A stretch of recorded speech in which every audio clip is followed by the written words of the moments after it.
For this tutorial I'm going to show you how to create the double crochet stitch in English terms, and in American terms it's called the single crochet. Here's a piece I've quickly run together just to give you an idea on what it should look like. On the bottom here we have our foundation row of chains, to which we work into the top loop and work backwards along ourselves, and we've got a row of double crochet. We turn at the end and then we work another row of double crochet. To give you an idea what the different rows look like, here's one that I've done in purple and white. So we run the foundation chain along the bottom, then we do a double crochet line here, we chain here, turn it across, and we work backwards into the top of each loop. So each stitch has got another one in the top of it. Then when we go across, we work backwards into all the loops again. So the complete stitch backwards and forwards looks like this. Okay, we're going to just do a basic small row just to get us started. Now we've done a slip knot to go onto the hook. We're going to do a quick row of 10 chains, which is your foundation chain. So 1, 2, 3, 4, 5, 6, 7, 8,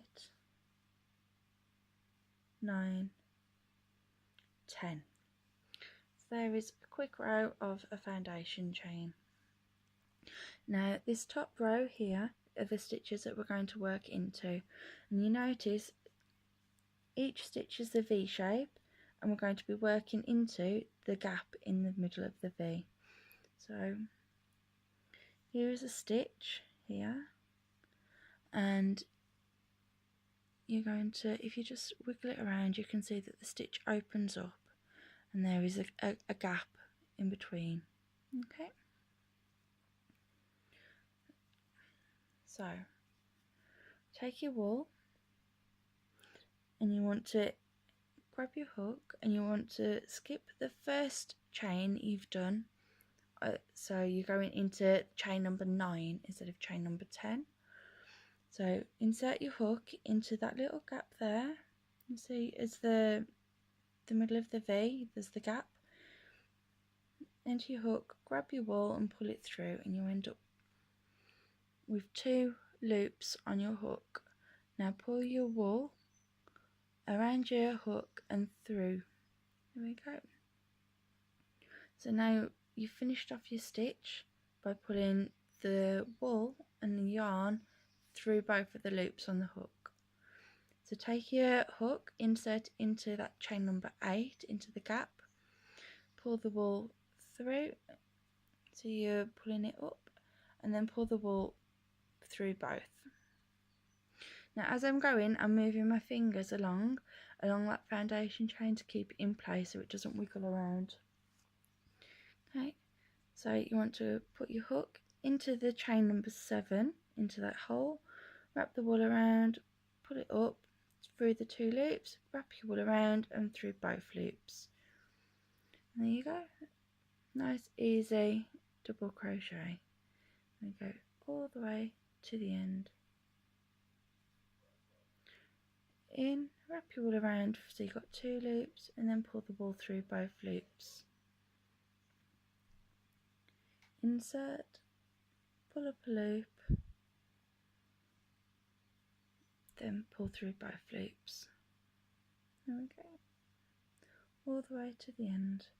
If you've got any questions, please write to me or send me a message and I'll help. There you go. So now we've gone all the way to the end, and then you've got your knot here. This is your slip knot, you don't work into that. So this was chain number 1 here. Now you need to turn so you can go backwards along the other side. Right, so we do 1 chain, and that does not count as a stitch. So you've done 1 chain, which is your turning chain, right? And then in the bottom of there, you want to go straight in, pull up a loop,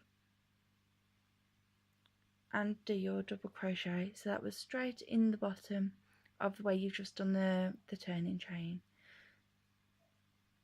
Work across with the same number of stitches. So insert, pull up a loop, wrap your wool around your hook and pull through. Insert, pull up a hook, wrap your wool around and pull through. Okay, all the way to the end, and you'll notice it's quite a dense stitch. If you did a blanket out of this, the whole thing would be quite stiff. It's not very flexible.